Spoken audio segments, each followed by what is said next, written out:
ഇന്നത്തെ വചനചിന്ത, അവസ്ഥയ്ക്ക് മാറ്റം വരുത്തുവാൻ ദൈവത്തിന് കഴിയും. വിശ്വസിച്ച് പ്രാർത്ഥിക്കുക. താങ്കൾ കടന്നുപോകുന്ന അവസ്ഥയ്ക്ക് മാറ്റം വരുത്തുവാൻ ദൈവത്തിനൊരു നിമിഷം മതി. കഷ്ടതയിലൂടെ അവസ്ഥയിലൂടെയാണോ താങ്കൾ കടന്നു പോകുന്നത്? ഭാരപ്പെടേണ്ട. ആർക്കും പരിഹരിക്കുവാൻ കഴിയാത്ത വിഷയത്തിന് പരിഹാരമായി കർത്താവ് അത്ഭുതം പ്രവർത്തിക്കും. ഏത് വിഷയത്തിലാണോ ദുഃഖിച്ചിരിക്കുന്നത്, ആ വിഷയത്തിന്മേൽ ദൈവം മറുപടി നൽകി സന്തോഷിപ്പിക്കും. രഹസ്യമായ ദൈവസന്നിധിയിൽ താങ്കളുടെ ആവശ്യങ്ങൾ പറഞ്ഞ് കണ്ണുനീരോടുകൂടെ പ്രാർത്ഥിച്ചാൽ പരസ്യമായി ദൈവം അതിനുള്ള മറുപടി നൽകി താങ്കളെ നിശ്ചയമായി മാനിക്കും. മറ്റുള്ളവർ നിന്ദിക്കുമ്പോൾ, അകാരണമായി കുറ്റം ആരോപിക്കുമ്പോൾ, ഇല്ലായ്മകൾ പറഞ്ഞുണ്ടാക്കുമ്പോൾ താങ്കൾ തളർന്നു പോകരുതേ.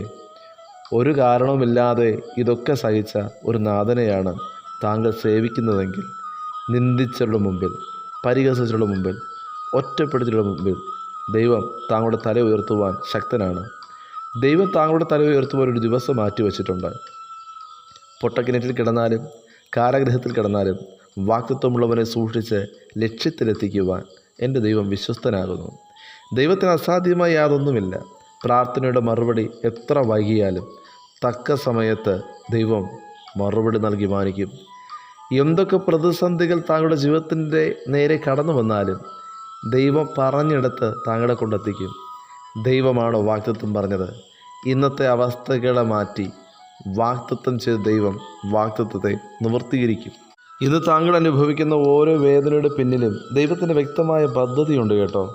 യെശയ്യാപ്രവചന പുസ്തകം 44-ാം അധ്യായം 3-ാം തിരുവചനത്തിൻ്റെ പ്രകാരം വായിക്കുന്നു: ദാഹിച്ചിരിക്കുന്നിടത്ത് ഞാൻ വെള്ളവും വരണ്ട നിലത്ത് നീരൊഴുക്കും പകരും. നിന്റെ സന്തതിയുടെ മേൽ എൻ്റെ ആത്മാവിനെയും നിന്റെ സന്താനത്തിന്മേൽ എൻ്റെ അനുഗ്രഹത്തെയും പകരും. 121 സങ്കീർത്തന പുസ്തകം 3-ാം തിരുവചനത്തിൽ പ്രകാരം വായിക്കുന്നു: നിന്റെ കാൽ വഴുതുവാൻ അവൻ സമ്മതിക്കില്ല, നിന്നെ കാക്കുന്നവൻ മയങ്ങുന്നില്ല, ഉറങ്ങുന്നില്ല. താങ്കളുടെ സാഹചര്യം എത്ര പ്രതികൂലമായിരുന്നാലും ഒന്ന് ഓർക്കുക, താങ്കളുടെ മേലുള്ള വാഗ്ദത്തം നിറവേറുവാൻ, താങ്കളുടെ ദർശനം നിറവേറ്റുവാൻ താങ്കൾ അനേക കഷ്ടതയിലൂടെ കടന്നു പോകേണ്ടി വരും എന്ന് ഓർക്കുക. കാരണം വിശുദ്ധ വേദപുസ്തകത്തിൽ ഭക്തനായ യോസഫിനെ പോലെ അനേക കഷ്ടങ്ങളും പ്രതിസന്ധികളും കടന്നു വന്നപ്പോൾ ഭക്തനായ യോസഫിന് ഒന്ന് പറയുവാനുണ്ട്: സഹോദരങ്ങൾ കൈവിടാം, അപവാദങ്ങൾ ഏൽക്കാം, ചെയ്യാത്ത കുറ്റത്തിന് ശിക്ഷ അനുഭവിക്കേണ്ടി വന്നേക്കാം. എന്നാൽ ഭക്തൻ വിളിച്ചു പറയും, സഹനത്തോടെ വിശ്വസ്തയോടുകൂടെ നിന്നാൽ വാഗ്ദത്തം പ്രാപിക്കുവാൻ കഴിയുമെന്ന്. തുടങ്ങി വച്ചത് ദൈവമാണെങ്കിൽ ദൈവം പൂർത്തീകരിക്കും. കർത്താവ് പറഞ്ഞിട്ടാണോ പടകിൽ കയറിയത്, എത്തിക്കേണ്ട സ്ഥലത്ത് കർത്താവ് എത്തിച്ചിരിക്കും. യെശയ്യാപ്രവചന പുസ്തകം 54-ാം അധ്യായം 10-ാം തിരുവചനത്തിൽ ഇപ്രകാരം വിളിച്ചു പറയുന്നു: പർവ്വതങ്ങൾ മാറിപ്പോകും, കുന്നുകൾ നീങ്ങിപ്പോകും, എങ്കിലും എൻ്റെ ദയ നിന്നെ വിട്ടുമാറുകയില്ല, എൻ്റെ സമാധാന നിയമം നീങ്ങിപ്പോകുകയുമില്ല എന്ന് നിന്നോട് കരുണയുള്ള യഹോവ അരുളി ചെയ്യുന്നു.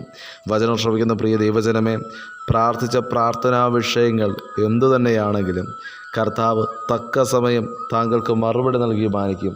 സാഹചര്യം എത്ര പ്രതികൂലമാണെങ്കിലും, പ്രതീക്ഷകൾ അസ്തമിച്ച സാഹചര്യമാണെങ്കിലും അവസ്ഥയ്ക്ക് മാറ്റം വരുത്തുവാൻ ദൈവത്തിന് കഴിയും. അതുകൊണ്ട് ഏതൊരവസ്ഥയിലും യാതൊരു വ്യവസ്ഥകളുമില്ലാതെ സ്നേഹിക്കുന്ന യേശുവിൽ പൂർണ്ണമായി ആശ്രയിച്ച് മുന്നോട്ട് ചലിപ്പാൻ വചനം ശ്രവിക്കുന്ന ഏവർക്കും കർത്താവ് കൃപയും അധികാരം നൽകുമാറാകട്ടെ. God bless you. ആമേൻ.